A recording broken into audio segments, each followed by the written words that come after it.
So, the world since 1500. That's kind of weird, right? Why right there? Why did we stop? Why 1500? What do you guys think? What did you say? That's where Mark stopped last semester. That's where the last class stopped? Good. But it's kind of weird though, right? Because we have this class, we have these two survey classes, 121 and 122. And if you take 121, you start with like, the agricultural revolution and the ancient Egyptians and the Greeks. You covered like 4,000 years of stuff, right? And there's plenty of material. Here, we're just talking about basically what, 500 years. Okay, well the reason is... Is it so we can study the more modernized process of civilization? Well, yes and no. It is because, really, prior to the year 1492 or 1500 is kind of a cutoff here, we tend to talk more about regional histories.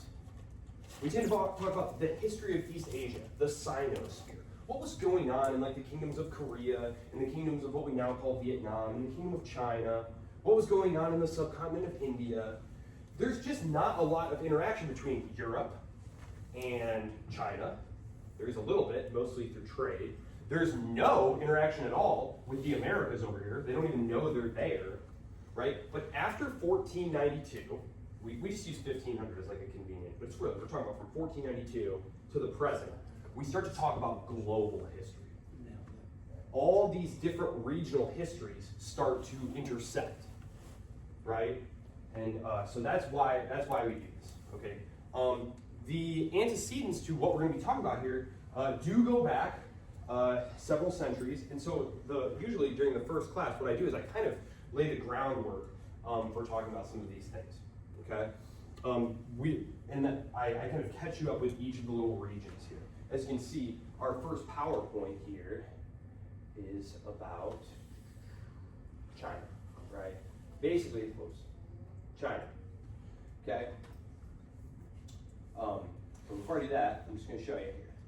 Regional histories here. This is what I'm talking about here. This is the Roman Empire at its greatest extent, and this is the Han Empire at its greatest extent, right? These were two of the largest, most developed empires of the classical world here, and there was virtually no interaction at all. It's not that there was no interaction, but there was very, very little, okay?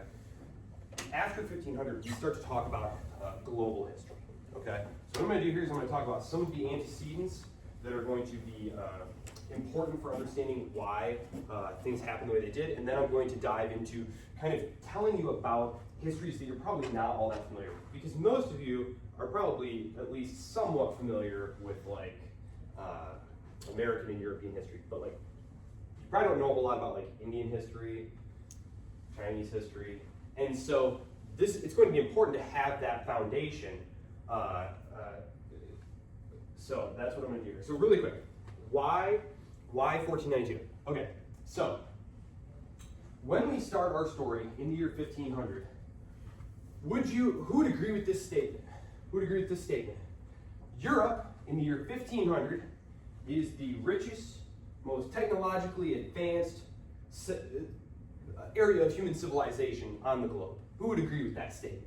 That sounds pretty obvious, right? No, right?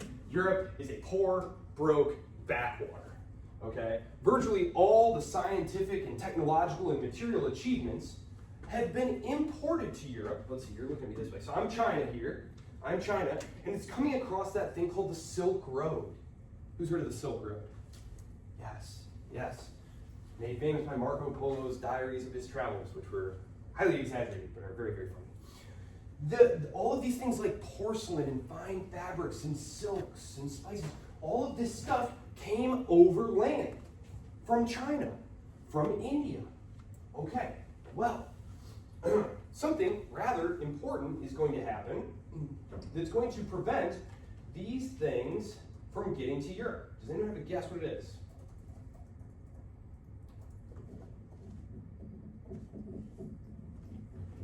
Okay, so I'm going to pull a map here. Let's see. Okay. So things are going overland here, right? They're going overland, blah, blah, blah. It's expensive. It's expensive, number one. Taking things overland is really expensive. That's one of the reasons that spices were a really popular thing to carry, because just imagine you're going to travel across land, and now imagine, you know, you're at the spice rack at Myers, and you can just like, you can load up tons of spices, and they're not going to go bad, and they're really light and easy to carry, and you can sell them for a lot of money, right? Carrying things over land is extremely expensive. It's little wonder that most of the major human civilizations sprouted up near rivers, and that most of the really explosive economic growth, pre-modern especially, occurred near large confluences of river networks. I'm talking about in the American Northeast, in Germany along the Rhine. And why is that? Why is that? Has anyone ever like floated anything, like a barge or anything like that? You guys familiar with like a flatbed barge? Imagine just a big flatbed boat, right? There's no rails on it or anything, right? And we load that thing up with 10,000 pounds worth of stuff. If we connect a rope to it, I can walk along the edge of the water pulling it, right? Pretty much by myself. There'd be no chance of probably this whole room getting together. We couldn't drag that thing over land, right? It's just a lot cheaper and easier to transport things over water than it is over land, okay? So things are already very expensive. Well, right here, this is where the Silk Road terminated, at Constantinople. Constantinople, capital of Byzantium. It's right here. It's right there on the Hellespont there. It's a very strategically important place. It controls access to the Black Sea, to the Mediterranean. Well, in 1453, the Roman Empire, the Eastern Roman Empire, that had survived all of those centuries, all of those trials and tribulations, it is conquered by the Ottoman Turks. They had these massive walls that for centuries had kept invaders out. Well, gunpowder weapons are being invented right around this time. From China, of course. China's where all these inventions are coming from. But they tended to use gunpowder for things like fireworks and for like using it to like blast things. It was really the Central Asians and the Europeans who realized, like, what if we like took that and used it as a propellant to like throw stuff, like a huge ball or something. And so, you know, the Ottoman Turks, they roll up to these walls of Constantinople with this cannon that's like 60 feet long that chucks cannonballs that are like hundreds of pounds. They just blast these walls down, conquer the city, and take it. This shuts the Europeans off from the Far Eastern markets that they have come to know and love, and where all of the nicest and best and most advanced things are coming from. This happens in 1453. Almost immediately after that, the Iberian, this leads to like the virtual death of all this trade here, which we will have occasion to talk about later. But basically, all these Iberians here, people like Prince Henry the Navigator, the Portuguese prince, he founds a navigation school at that point. He says, we have to secure new access to these markets. And his idea is Africa. Africa. It wasn't entirely clear that there was an end to Africa. We have to imagine that the best maps of this period that have come down to us, that are preserved in museums, are hilariously bad, right? They're not even remotely close. They had no idea. A lot of times they were going off old Greek speculations about what the continents were shaped like. So what Prince Henry did is he founded a navigational school, and starting in about 1460, Portuguese sailors started going down the coast of Africa, trying to find an end to it, because they knew there was this thing called the Indian Ocean. And they knew that this Indian Ocean provided access to the Chinese and Indian markets. And what they did is they would sail within sight of the shore, within sight of the shoreline, and they would mark it, and they'd go a little ways, and then they'd be like, okay, we're going to turn back for this season.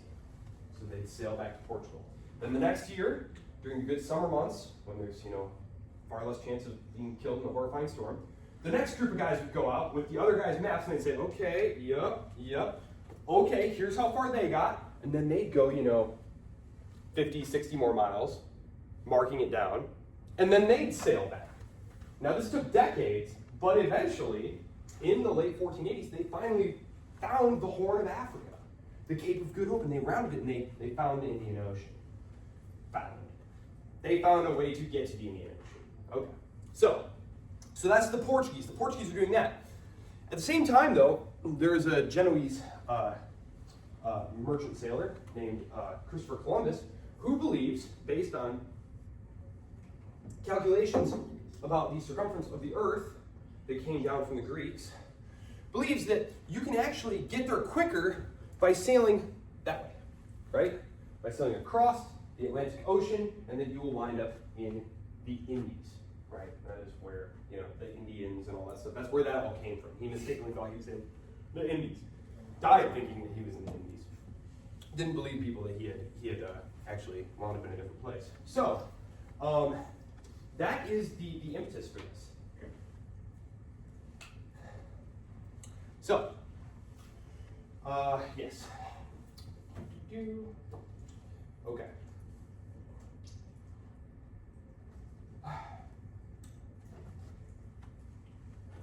I'm going to move right here. Yes, here it is. This is actually the Silk Road right here. Right here. Okay. So, any questions about that before I move on here? Okay. So, I'm going to really quick zip through China, because what I'm trying to do is bring all these different areas of the globe up to like the point of 1500. So I'm going to talk about China, India, the Ottoman Turks, where did they come from? Obviously I'll talk about the European kingdoms, and then I'll talk about the Americas. And one thing that I'm always conscious of in this particular course is I don't want it to turn into like a totally Eurocentric explanation of like why the world happened the way that it did. Although by about 1800, it does start to kind of feel that way. And of course that's because at this point, the European empires kind of reach a very interesting point where their technological advantage and their state capacity, what do I mean by state capacity? I mean the state's ability to project concentrated, organized violence against others. European states become very, very excellent at doing this right around the turn of that century there.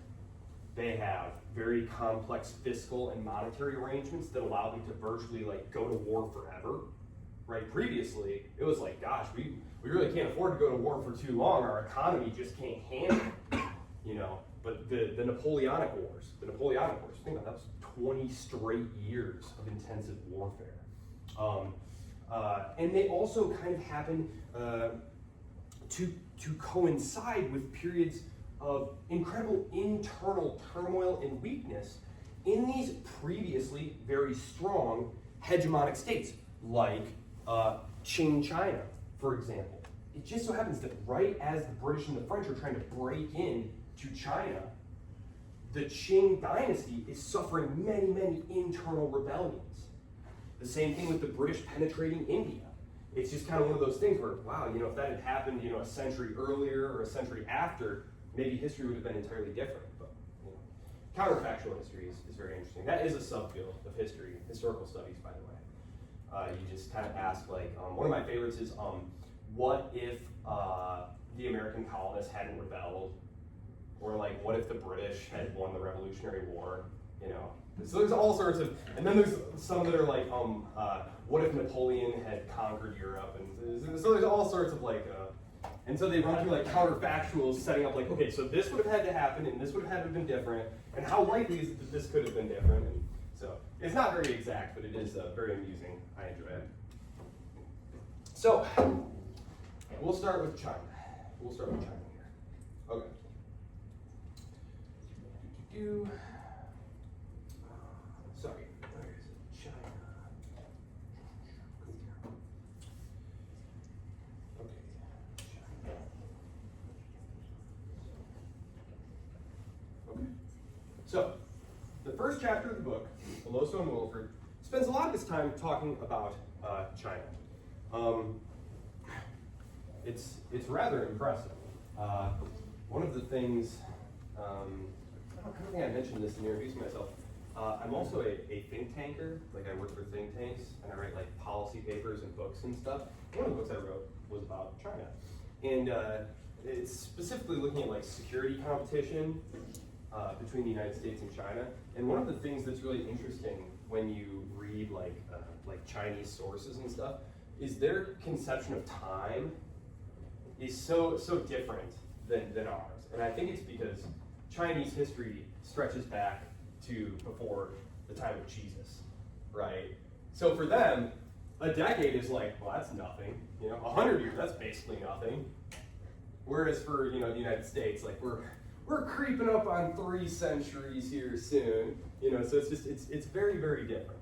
So I'm going to talk a little bit about like mythical China, which is kind of very similar to like mythical Rome. Are any History of Rome fans in here? Like, so like Livy's Rome is like, so there was these Romulus and Remus. It's like mostly legend, right? And it's mostly legend, and that's kind of what the early Chinese dynasties are like. Is it's legend that formed the basis for all of these kind of later cultural practices that just became part of their tradition. So, Chinese history. Yes, China through the ages. Let me see. Slideshow. Sorry. There we go. Okay.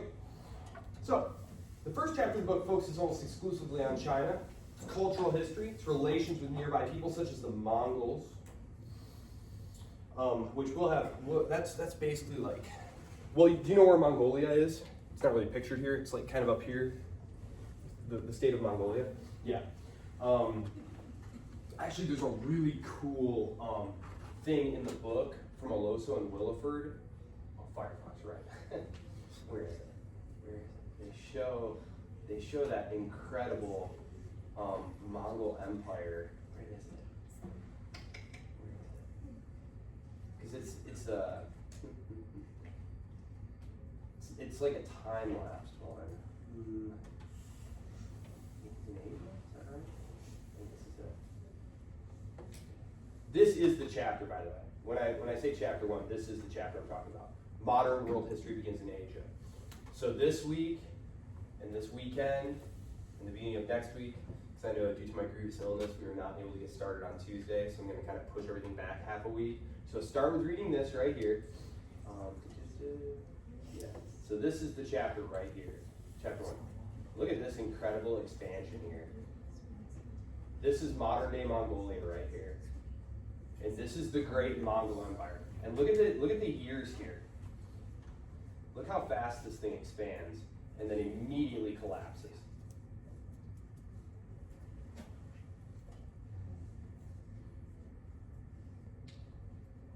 So this is the incredible Mongol Empire. You've heard of like Genghis Khan.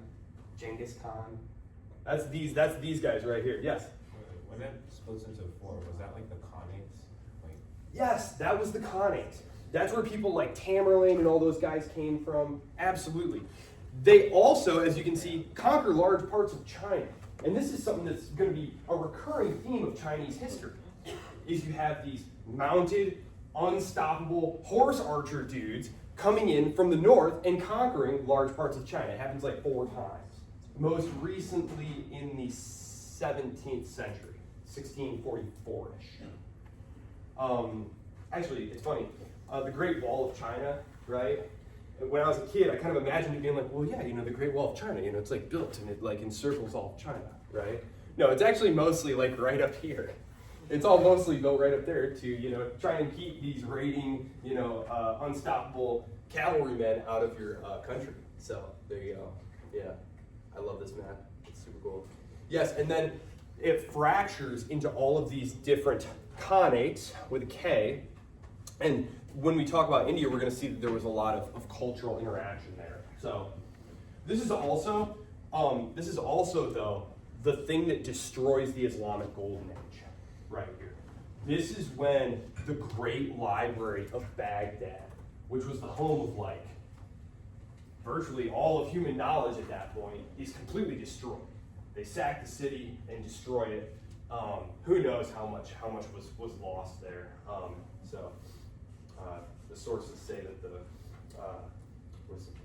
Tigris and Euphrates, that they turned black with ink. So much ink, so many books were chucked in there, turned black with ink. Don't know if that's actually true, but I do love the imagery there. So, yes, there you go. Scroll back up. Okay.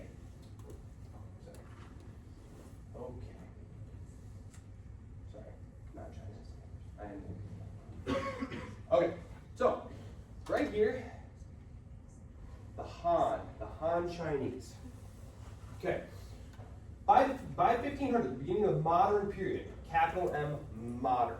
Okay, when we talk about the modern period, that's what I'm talking about. When I say capital M, modern period, I'm talking about this period right here. Basically, from 1500 onward. There are debates that we live in some kind of like postmodern period now, and that traces to right around World War II, but I'm not entirely sure that that's true. There are epistemic reasons for that, which I won't bore you with, but just to say, this is when the modern period starts. There's an argument, are we still in the modern period, or are we in some kind of postmodern period now? And by the start of the modern period, China was the most economically and technologically advanced polity on Earth. It was the oldest and also the most populous.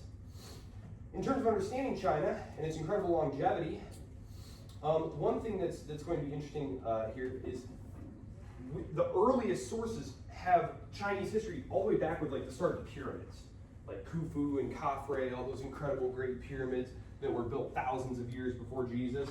So Chinese history going back very, very far. Now, China though is best really understood as more of a civilization than as like strictly speaking like a state. That comes from this American political sinologist. He's been dead for a bajillion years now. His name was Lucian Pye, and he was very, very influential. He was very influential, and I think it's helpful because as you're going to see, the territory that constituted China changed a lot through the years. Starting in 2000 BC and moving forward, as we can see through the Warring States period, the area that constituted China changed. What stayed the same were things like their language and their civilizational core, and that is Confucian legalism. Okay? So, and I'm going to talk a little bit more about what helped to keep that there.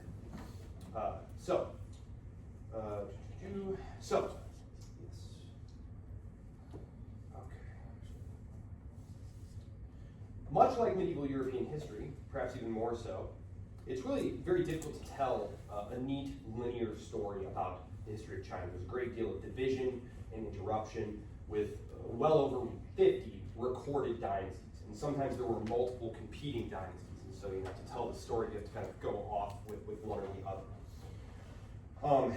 So what I'd like to do here is first just kind of give you like a blitz version of this here. Okay. The first one, the Xia dynasty.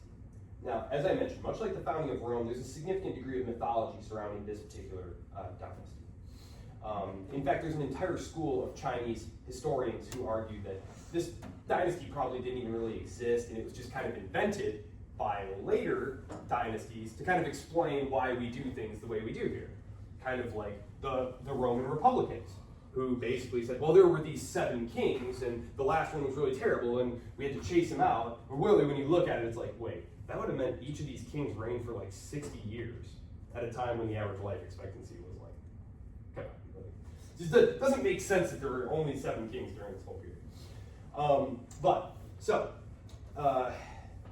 Several things that came from this alleged first dynasty, that it was based on the Yellow River, right here, on this great alluvial floodplain here. We want rivers. Why do we want rivers? For large-scale civilization.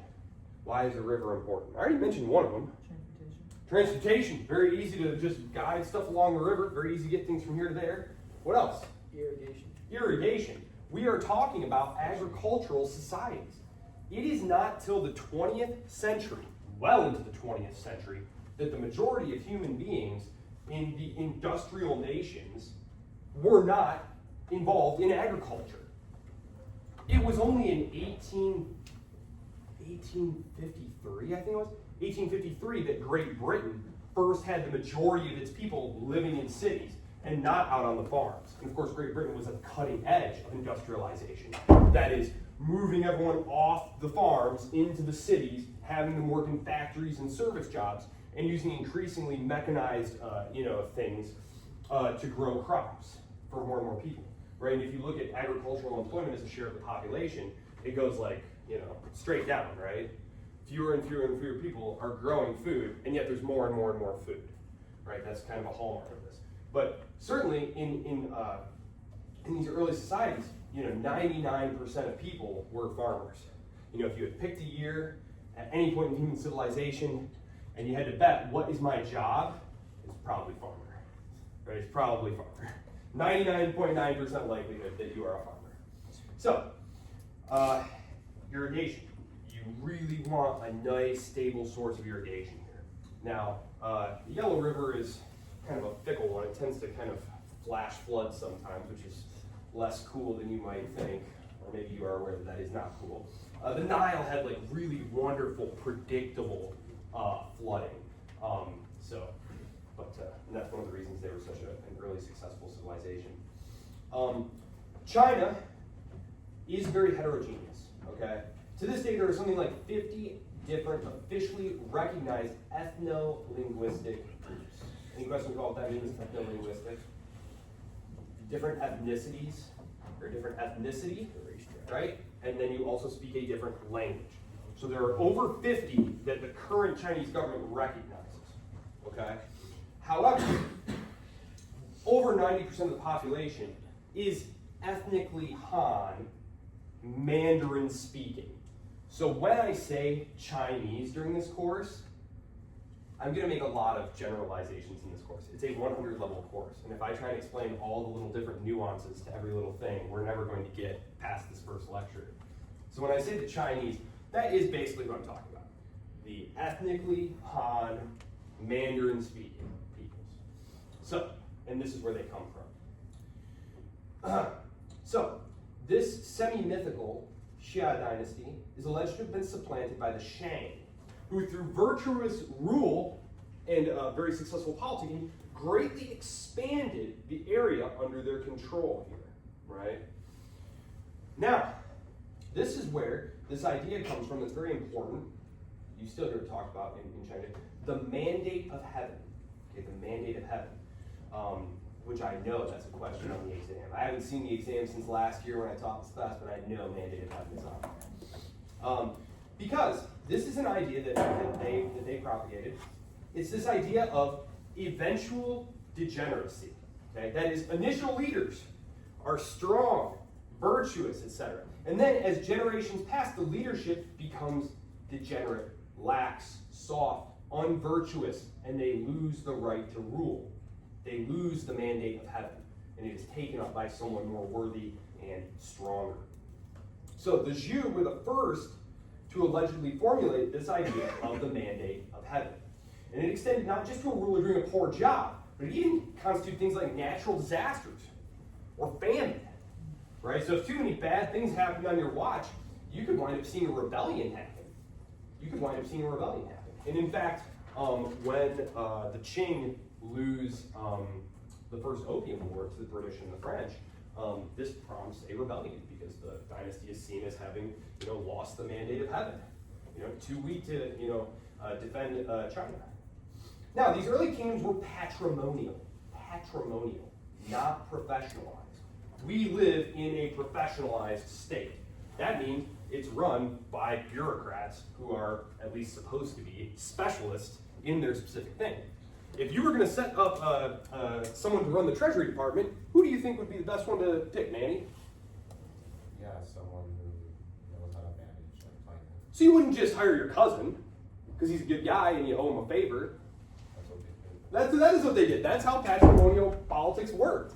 And states like Russia, Imperial Russia, for example, they continued to work largely on a patrimonial basis right up to World War I, which, spoiler alert, is not going to go super well for the Russians. Because instead of having like competent professional people running things, it was like, my uncle likes battleships, so he's in charge of the Navy. It's like, but he doesn't know anything about them. It's like, irrelevant, it's my uncle, so listen to him. Did not go well. So, these early states were patrimonial. They were essentially run by members of the emperor's own family, including those that had been brought in by marriage, or had been brought in symbolically as vassals. Right? So you can see how they're expanding this territory here. You might say, okay, I'm the emperor, and you're a powerful baron. I'm just going to use the word baron. Are you all familiar with like what a baron was in medieval Europe? Like a large landowner who had like a bunch of knights at his command. He was like a local power player. He had like a castle and stuff. So if you're king and you want his territory to start like paying you taxes and doing stuff, you have two options, right? A, you can go invade his territory, but that's going to be costly and dangerous, and, you know, if it doesn't work, that could cause serious problems for you here, right? Better to maybe make friends with him and say, I am going to make you kind of my adopted son, like a symbolic adoption. Does that make sense? So now you're kind of under my protection as the king. And you owe me a certain amount of duties, like if I decide I want to go fight the English dogs, you have to supply me some army guys, right? But so that's kind of how these relationships work. So in that example, I was French. That's why I said English dogs, because as we're going to see, the English and the French love having war. Love having war. So, okay. Yes. Okay. So that's how they do. They would bring in powerful local lords. Maintaining stability is a huge challenge in that context. However, because this area here, right, this area, this is China. China is absolutely huge. And we're talking about basically a patrimonial network here. That means it's all based on personal relationships. And so every time a leader, an emperor, dies, or every time a powerful local baron dies, we basically have to go through this same thing again. Now I have to go to his son and say, hey, your father and I had this agreement, or if I die, my son then has to go to him and say, look, you were my father's guy, and it's not a very efficient way of running things. And if those personal relationships don't mesh, right? You've had that happen, right? You just meet someone that's gosh, we just don't really mesh very well. We don't really click really well. That could cause the entire network of alliances to fall apart, because he might have a bunch of clients, right, local clients, who are now kind of nominally tied to me because he's tied to me. So we're going to see here as we move through Chinese history here, they're going to get rid of that stuff. They're going to get rid of this way of doing business and replace it very, very early, pretty much here in about 2 minutes, with professionalized bureaucratic relationships that are not dependent on personalities, that are not dependent on local power. So, maintaining stability, very, very difficult, and a revolt among the very powerful vassals against the final Shu emperor, who is not a super effective guy. By the way, 1046 to 256, we are, let's see, we're right about, because Alexander's what, 330, right in there. So that's kind of where we are here. The Warring States period, 260 BCE. So we're about to have are you guys familiar with the Punic Wars and stuff between Rome and Carthage? Yeah, we're about to get those on. So that's what's going on here, right? So the Warring States period. Okay, the Warring States period. What comes out of this is the Han Dynasty. Very successful dynasty. They start this first thing called, the scholar officials, yes. They start these imperial examinations. Now, I say start. It's going to take centuries for them to finally come into their final form. It really isn't until the 6th century AD, under the Songs, that it's okay, this is really how we do it. And then that's how it's going to be until 1912. But the Hans are the first ones to basically say, okay, we're going to have this examination system. Anyone can sit for these exams, and you're going to be tested on this whole range of knowledge. And if you pass this level, and there's a local exam, a regional exam, and a national exam, and passing these different things, you will then fill the bureaucracy. And they were very diligent. If you came, from Shandong, you would not be put there. The whole idea was, okay, we don't want to allow people with local ties and local power to govern that area there, because they could undermine imperial authority. The Warring States period, right? So the whole idea of the imperial bureaucracy was to break the power of the local elites. And it was highly successful in doing this. So the Hans, right here, 202 to 220, they start this. As I said, it really isn't until the Tang and the Song dynasties that these imperial examinations are really fully formalized, but scholar officials, this is another one you're going to see. The people who ran China were these scholar officials. Yes, the emperor was nominally in charge, but it's kind of like, the president, right? The president says, I have all these ideas. The president has like no ideas, right? He has policy people who tell, and that's not a knock on this president or the last one or any of them. They are politicians. They exist to get elected. There's no possible way that the US president or the emperor of China can actually know what to do with the bajillion different problems they get brought every single day, right? They have an expert for that. And so that's what it is here. Scholar officials, they run China. These were the meritocratically chosen. Merit means that it's just like a blind examination process. Doesn't matter who your dad was, whoever scores the best gets in. And it was technically open to anyone. Now, I should add a caveat there. In order to actually pass these examinations, you would have had to have received an incredibly excellent education. So in point of fact, it wasn't quite as open as, we probably would imagine when we say like, yeah, it's an open process. It was mostly the sons of like the rich and the nobles and, people who could afford this education. They ran the various Chinese empires through the civil service. These began formally in the 5th century and continued until the early 20th century. And they provided a single, unifying, literate administrative class. And this is super important. You see how big China is here. In order to extract and manage and run something that big, you need a network of people who speak the same language and have the same administrative processes.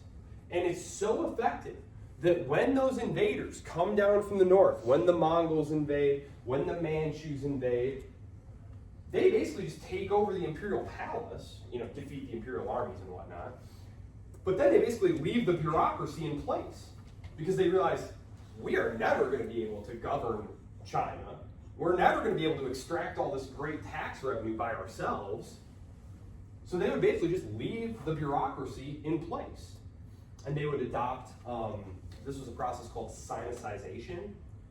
Basically, these invaders would adopt mostly ethnically Han, Confucian, Chinese ways because they really just wanted the wealth, and that's pouring in. And it's kind of like the Normans in European history, the Viking dudes, the Viking guys.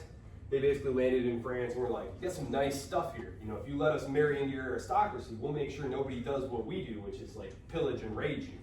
And so, yeah, that's how like if you're familiar with like the First Crusade, a lot of them were like Norman Italians. They had just like conquered Sicily because they were like, "Hey, there's some land over there," and so they just conquered it and took it. So, yeah, that's where my family's from, Calabria, actually. If I have one more kid, I'm gonna name him Bohemond. So, Bohemond of Toronto. Okay, so the professionalization of the Chinese state, the Chinese civil service exam, I think that really explains why, despite being invaded numerous times, and despite having lasted thousands of years, really, it was this bureaucracy that just kept on existing. I'll go back to the Roman example. You had lots of like terrible Roman emperors, right? Caligula, Nero, Commodus, people who didn't have the faintest clue or care what the empire was doing. And yet the empire just kept right on doing its thing because you had a whole bureaucracy of professionals whose job was collect taxes, enforce the laws, defend the borders. That's exactly what was going on here. So that I think is one of the reasons that China was so incredibly successful. As I said, these administrative exams will continue all the way up through 1500, 1600, 1700. They won't stop until the early 20th century, right before the Chinese Revolution.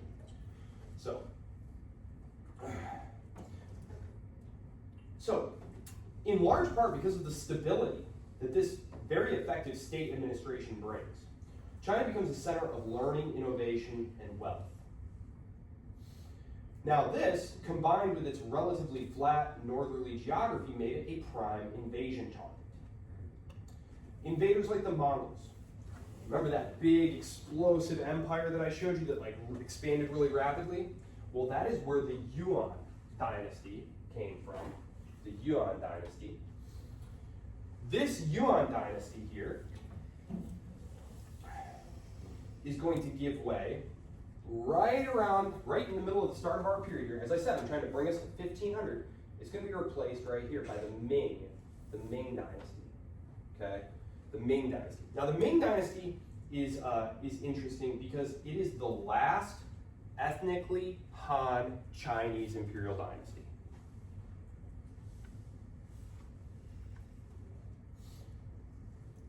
And if you're going to write anything down about the series of dynasties that have ruled China, I would make it this. The Mongol Yuan dynasty was supplanted by the Han Ming, who were then supplanted in 1644 by another northern invasion, the Manchus, the Qing. And they're going to be with us the entire time. They're going to be with us the entire class. So in 1500, when we start, we're like mid-Ming. We're mid-Ming right there. But they're going to lose out to the Qing. And the Qing, the Manchu Qing dynasty that comes in, a couple of important things to keep in mind about them. Number one, they're foreigners. They're foreigners. Now here's the thing about foreign rule. No one really likes it, right? No one really likes foreign rule. And so when the British and the French show up in the late 18th century, early 19th century and start poking around there, there's plenty of anti-Manchu sentiment among the ethnically Han Chinese. Because they don't like being ruled by this foreign dynasty. Interestingly, fun fact, the Triads, you ever heard of the Triads? The Triads? That actually starts, so if you don't know, they're like a modern day like criminal organization in like China and Hong Kong. They're kind of like Chinese mafia, if you want. Well, they actually started as a secret society whose goal was the overthrow of the Qing and the restoration of the Ming dynasty. So they're like several hundred years old and just a secret society here. So, all right, so a couple of things. China, the Great Walls, for defense and the regulation of trade. It's kind of like, anyone been to England, Northern England? Hadrian's Wall, right? And you're like, this is kind of not a great wall. Well, the wall wasn't really like, oh, no one could possibly climb this wall. It was mostly to try and control the flow of people that were moving. That was kind of the Great Wall, too. Confucianism. This guy right here, Confucius. Okay, a couple things to know. First of all, there's Confucius, the person, and then there's Confucianism. Or there's the things that people then attributed to Confucius. Does that make sense? Much like Socrates, he didn't write anything down. So, how do we know about Socrates? Plato tells us what Socrates said. And so there's like a whole debate about like, well, how much of this is actually Socrates and how much of this is just Plato? Same thing here. The Analects of Confucius, the great Confucian text, that wasn't authored by Confucius. That was things that later Confucian scholars said Confucius said, and that were attributed to him. The Analects of Confucius.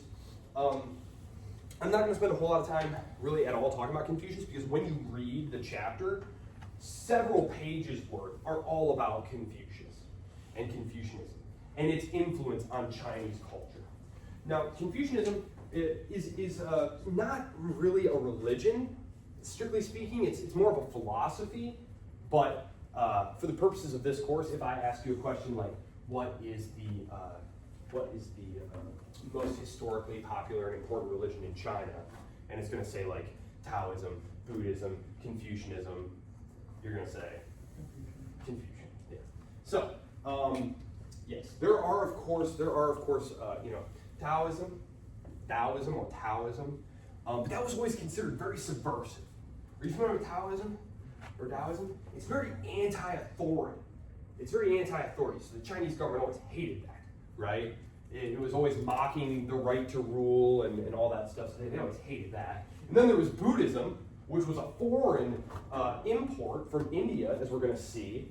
And that was always, they don't like subversive outside things. And there were all sorts of like Buddhist and base rebellions, like the White Lotus Rebellion. Whereas Confucianism was able to be coupled with this thing called legalism. Legalism was just, there's a strict code of laws. And we're used to this thing like judicial discretion, right? And like judicial precedent. That was not how it was. It was, here's the law, if you do this thing, there is a law for it, and there is a prescribed penalty for it. And so Confucianism and legalism together made for a very strict, patriarchal, authoritarian society. And so you're going to read a lot about that in chapter 1. Sinicization, I mentioned this. This is when foreign invaders, such as the Mongol Yuan and the Manchu Qing, essentially adopt most of the essential aspects of Chinese culture. Now, oftentimes they would bring a little bit of their own stuff with them. One thing that I found really interesting was, are you familiar with like the queue? The hairstyle, where you have like a shaved front of the head and then a long ponytail? That was actually, and if you were a Chinese man in the 19th, early 20th century, it came to be associated because like immigrants would come over from China and they had this hair. That was actually imposed by the Manchus. So, there were some things that the Manchus, enforced on the Chinese society, but inventions, gunpowder, movable type, paper, the magnetic compass. So like some pretty important things here, right? These all come to Europe from China. Remember, I'm over in China here, and here's Europe. It's making its way across the Silk Road. It's making its way across the Silk Road. Now, why is a magnetic compass important? If you're going to go, deep sea sailing, right? All of these different things. So like the azimuth, the astrolabe, the magnetic compass, all of these things that made it possible for you to leave sight of land, right, and go out and sail. And these things came from China and from India. Very helpful, because some of the early inventions like relied on the stars. Well, what happens if it's cloudy, right? So, which happens sometimes. The Silk Road, 2nd century BCE to the 15th century CE. So, it's actually interesting. During Roman times, and I've looked into this, and it's, but apparently there may have been some interaction between like the Han dynasty and like the age of the Antonines, like peak Roman Empire times. Like they may have had some interactions there. And then of course, as I said, in the mid 15th century, Constantinople is conquered by the Ottoman Turks, and they essentially raise taxes. They put up massive tariffs. And as I said, it was already really expensive to bring all this stuff over land. And you got to figure, then you have like Italian sailors from like Pisa and Genoa and Venice. They would sail to Constantinople, buy the stuff, turn around, and then resell it in Europe. Well, all of a sudden, the Ottoman Turks, they raised the tariff wall. They raised the taxes so high that it's no longer profitable to like buy it. You just can't resell it in Europe.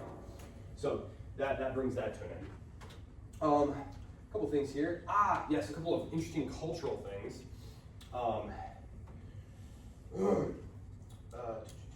Yes. Right down here, this guy right here, Sun Tzu, which he wrote a text. He wrote a text that you can still find in pretty much every bookstore today, The Art of War. Now, it was written in approximately the 6th or 7th century BCE, but most of the aphorisms are still pretty applicable to the modern day. One of my favorites is, the greatest victory is that which requires no battle. And this is a formulation that he repeats in several different ways throughout.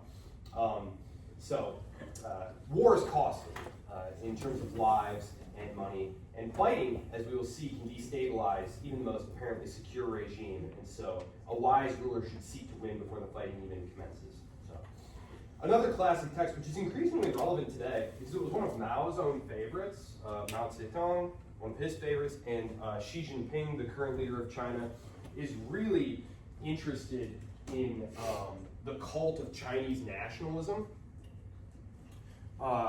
Obviously, we haven't really talked about this, and I don't know how much you know about like current Chinese history, but China is conquered by the Chinese Communist Party in the late 1940s, and Mao Zedong was really interested in cutting away all of China's past, because in his view, it was all that past baggage and obsession with their culture and their traditions that had made them weak, that had made them easy prey for Western powers, Western imperial powers. And so he wanted to make a new secular materialist society that was divorced from that stuff, right? And so, that's where like Mao's book of little sayings comes from and stuff. Well, after Mao dies and, Deng Xiaoping takes over and they start modernizing and getting economic growth, well, Marxist ideology just had less relevance there. If you are familiar with like China now is like rich and prosperous and like the idea of like the semiotics of class struggle, like that's just not really like good glue for a regime.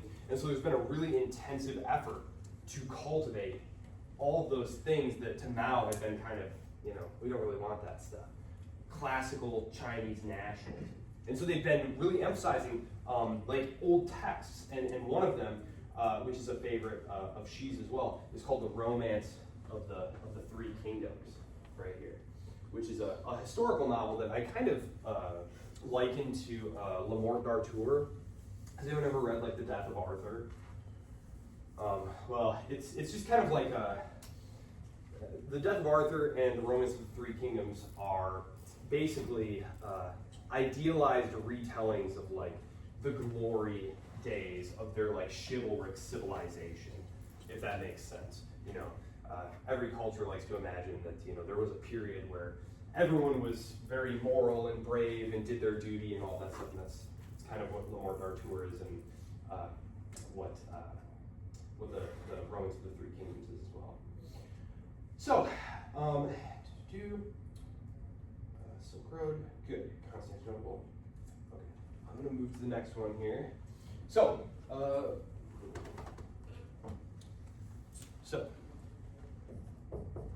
Yuan Dynasty, Ming Dynasty, and this is going to be in the 15th century here. In the 17th century, though, it will be supplanted by the Qing. So the Ming, last ethnically Han Chinese dynasty,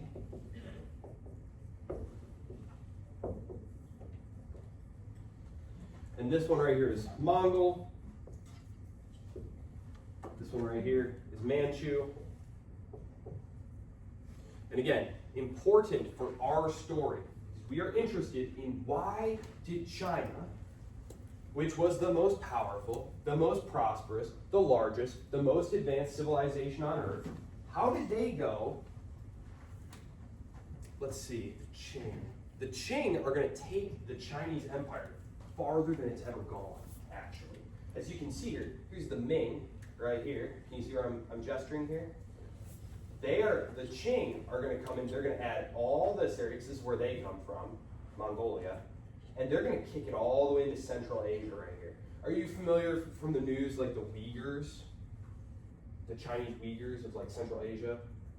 Okay, well, Xinjiang province, anything like that? Well, this is when that gets brought into the empire. How about Taiwan? That little island there, Taiwan.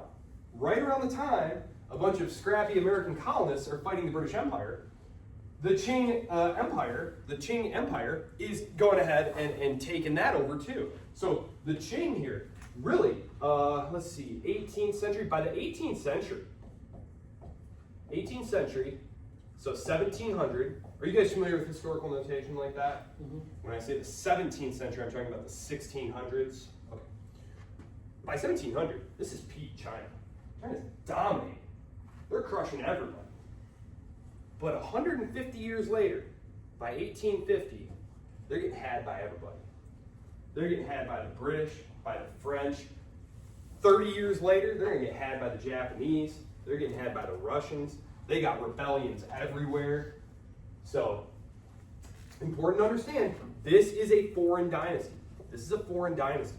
So when they're under attack from all these outside pressures, they're not able to rally the population to protect the regime and to protect the state. Does that make sense? Because we're all familiar with like the rally around the flag effect, right? If we come under attack, we're all going to rally to the government's help, right?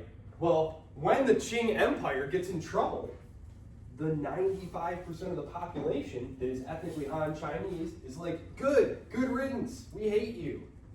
So, yeah, okay. In 1850 to 1950, this right here is known as the Century of Humiliation. The Century of Humiliation. Basically, everything goes wrong. Everything. They lose every war. They get had by everybody. It's just awful. I mean, even something like the Taiping Rebellion. Taiping Rebellion, that happens around this time. Just an internal Chinese rebellions, ethnically Han Chinese, revolting. About 20 to 30 million people die. 20 to 30 million people die. So when I say that, like, horrible, and that's not even like the worst thing that happens. This is just one of the many horrible things that we're going to see happen to China here. So, yeah, the Century of Humiliation. This plays a huge part in, like, CCP, Chinese Communist Party propaganda today. This is really the foundation stone of communist rule in China. That they put a stop to China being kicked around. There is some truth to that, some not, but I suppose it doesn't matter. It's propaganda. It is what it is. Okay, so China's neighbors. Any questions about China? Where we're leaving them? We're leaving them happy under the last ethnically Han Chinese dynasty. They're still killing it. They're doing great. Top of the world. Okay. That's why they call porcelain China. Do you have like a grandma who's like, got China cups, she calls them China? That's why they call it China. Porcelain, that's where the porcelain came from. Does that make sense? Those little like cups, porcelain, yeah. That's also where like silk came from. Silk doesn't come to Europe until these two like super brave monks smuggled some silkworms back, and they were able to set up like their own like silk manufacturing stuff. So, and it was pretty dangerous too, because if the Chinese imperial authorities caught you trying to like smuggle technology out, like industrial espionage, there was a law against that, and there was a punishment, and it be death. So it was death for like pretty much everything. It was one of those type of law codes. So this is just a great illustration of the Ming Dynasty. One of the really fun counterfactuals of history here. And I know you're like, what on earth am I looking at here? Very interesting. The Ming decided to build a treasure fleet. And they sailed all over the Indian Ocean. This is the Horn of Africa right here. They sailed all over. And they decided to scrap the treasure fleets. There was a very brief period, 1405 to 1433. Zheng He, his voyages, they went all over the Indian Ocean. And these ships were huge. I'll pull up an illustration. Zheng ships.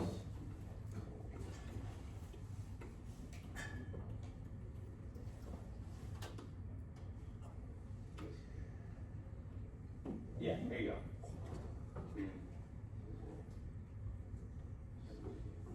That's kind of terrible. Can you see? This is the Santa Maria. This was like Columbus's big bad ship right here.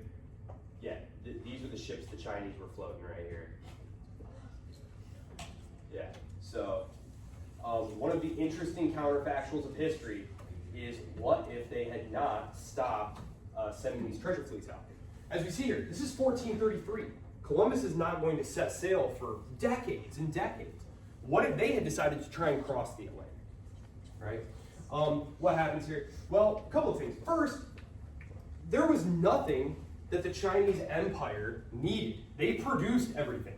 People sent ships there to get the stuff that they wanted. And so it was seen as kind of like a luxury. Like, we don't actually need this big navy sailing around doing all this. It's not bringing back anything useful at all. And also, building and maintaining a massive fleet of ships like that costs a lot of resources, right? Costs a lot of resources. And actually, one of the interesting studies that I read about this was that explaining why this didn't happen was, and it's a Chinese scholar named Xu. He basically argues that they abandoned these voyages because of bureaucratic infighting. Basically, the Department of the Army, to use like modern expressions, the Department of the Army sort of out-bureaucrated the Department of the Navy and convinced the administration to scrap the treasure fleets because, look, this is all frivolous and a pointless waste of money. All of our security problems are up here. You know, we could have 30 extra battalions for the amount of one of those ships. And so these things get scrapped right as the Europeans are about to embark on their own blue water exploration. So one of those odd moments in history where things could have been different. I will get to that. Let me go here. What destroys the Ming Dynasty? Well, a couple of things. First is an invasion from the north. That's a huge problem. But as we're going to see, or as you will see as you read, because I'm not actually going to go through the actual process of the invasion, you'll read about that. It takes a long time for the invading Qing to unseat the Ming. It takes a long time. It takes decades for them to go all the way down, right?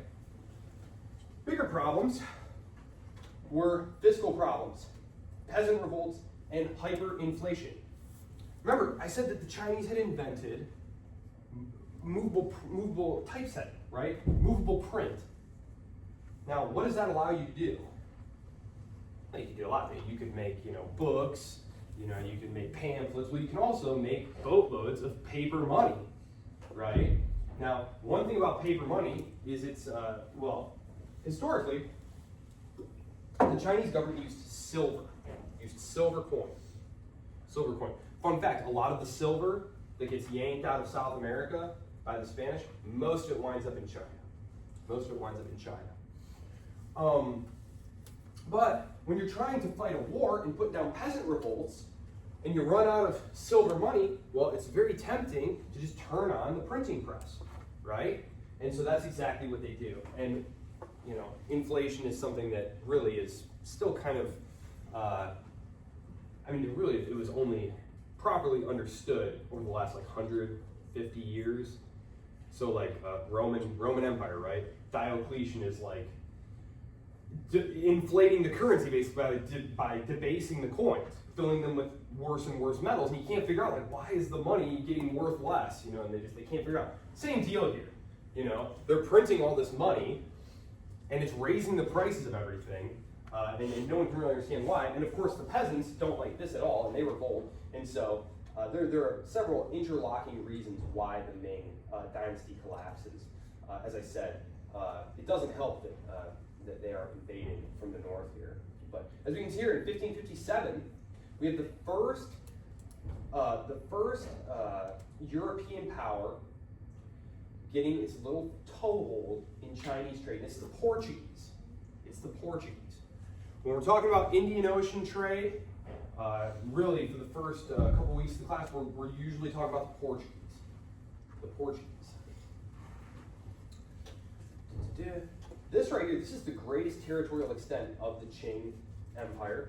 And of course, you can see we're well past 1500 now, which is not a problem. I'm just kind of giving you a taste of where we're going. We are going to spend plenty of time talking about the Qing. But as I said, they expanded out. They expanded out into all these areas. This is when Nepal, which of course this is an area that's still a very sensitive, how do I put this? They don't really want to, a lot of them don't really want to be Chinese, right? They don't want to be part of China. Certainly the Uyghurs and whatnot here in Central Asia, they really don't want to be part of China. Okay.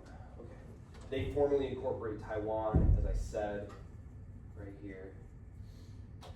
And then they add these tributary kingdoms of Vietnam, and Myanmar, and Korea. So this right here, this area right here, if you take my Chinese, my East Asia class, we call this the Sinosphere. This region here, really all of it, even Japan, obviously Korea, all of these things draw very, very heavily from Chinese culture and civilization. And of course, there are very large diasporas as well. Large numbers of ethnically Han Chinese leave the mainland and go to these other places, right? To places like modern day Malaysia, Singapore, right? They're overwhelmingly populated by ethnically Han Chinese. So, I'm not gonna go all the way here. Yeah, okay. I'm gonna talk a little bit about China's neighbors here, because I want to save the opium one stuff. Do you have any questions about where I want to leave China?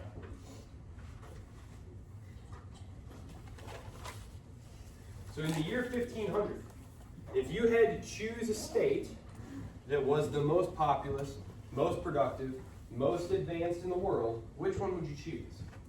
China. No question. And it had been that way for a very long time. It had been that way for a very long time. Some of China's neighbors, though, were no slouches either. Right down here in India, we're going to see in 1500 the Mughals, the Mughal Empire. The Mughals. So India, now I'm going to put India in quotations here. Because India, again, if you take my 331 class, you will see that India, the Indian subcontinent here, was never united under one single centralized administration ever until the British arrived. So when the British imperialists say, we invented India, or we created India, there is some truth to that. They did a terrible job, and then they, partitioned it into Pakistan, and I won't get into all that. But anyway, when we are here, what we have here is a Mughal empire governing the top part of India here. Now Mughal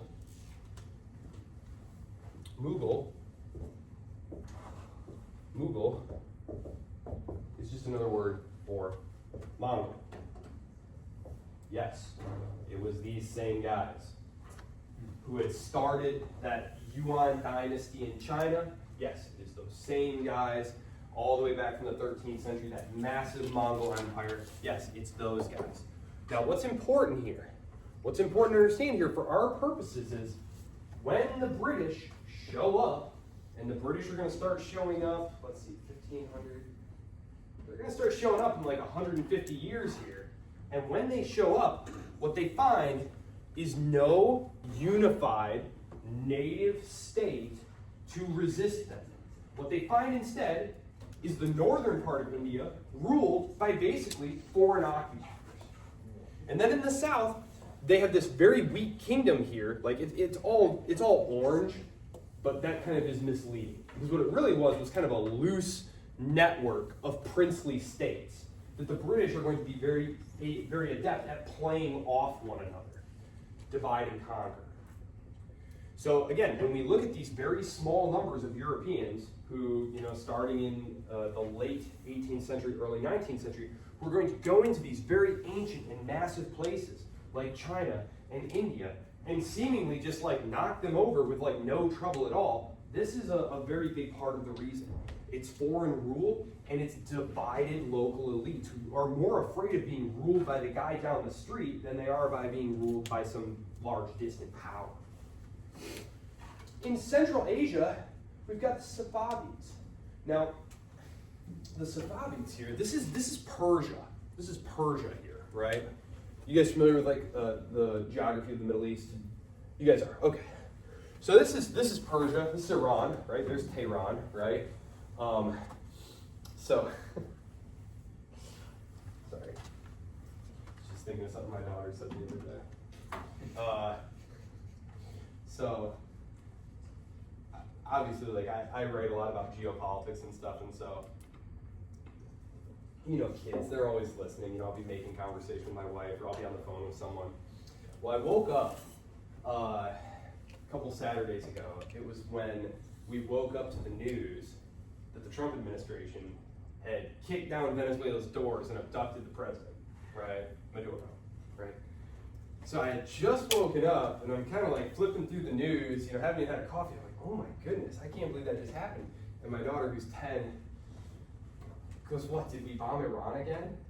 And I said, no, sweetie, but that's a good guess. That's a good guess. That is a good guess. And I was just thinking, gosh, I wonder if we're going to bomb them again. Oh, gosh. I say we. I shouldn't say we. I have nothing to do with it. So, anyway, so the Safavids. And once again, we have this apparently very large, and powerful state. But again, that's a little misleading. Because what you actually had was lots and lots of local power players who only nominally owed their allegiance to the center. It's very similar to like a medieval European king, right? The medieval king of France was super duper weak. He had no army of his own, really. He basically controlled Paris and that little area around there, so he didn't really have any money. He didn't really have any guys. And if he wanted to do something, like have a war with England, he basically had to beg all of his super powerful local lords, like he'd have to go to the Count of Burgundy and the Count of Anjou. He'd have to be like, look, I really need some help here, can you please give me some troops and some men? And they said, well, maybe, maybe. What are you going to do for me? And it was like this horrible, give and take process that took forever. That's what's happening here as well. And now, if you're someone who wants a lot of decentralized, good local government, that's actually a good thing. You don't want a center that's too powerful. But when a foreign power comes a knocking, it's actually super dangerous for the survival of your state. Because now, your state doesn't have the centralizing power projection capacity to protect yourself. This was the fate of Poland. Are you familiar with Poland, the state of Poland? Well, you may not know this, but Poland was created very recently. It was created at the end of World War I because historic Poland had been destroyed. Historic Poland was destroyed in the 1700s by Russia, Prussia, and Austria. They partitioned it multiple times. And the reason they were able to do this is if you look at Poland, it's like, wow, that thing's huge, I'll bet it's super powerful. No, it wasn't. It wasn't. Because there was no centralized authority that could command the resources it needed to fight its neighbors. They had what's called the liberum veto, which meant that any member of the representative body could just end proceedings. You had to get literal unanimous consent, which again, if you're someone who's very libertarian and wants, that's good, but it's also not great for war fighting capacity. So, when we see each other on Tuesday, I am going to pick up with the Safavids and move us over to the Ottomans so that we can see where the Ottomans came from, because they're going to be with us until World War I. The Ottomans will take a side in World War I. We call them Turkey at that point. Read chapter 1. I will post the quiz. It's going to be all about China. All about China. Okay? And then Thursday of next week, we will get into Europe and boot Columbus across the sea, and then the week after that we'll be in the Americas. Okay. All right. If you need anything, please do not hesitate to email me.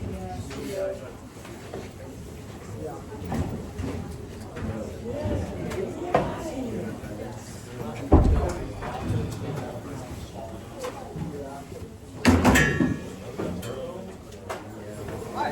How are you? Oh, really? Sweet. Thanks. That's convenient. Thanks. Okay.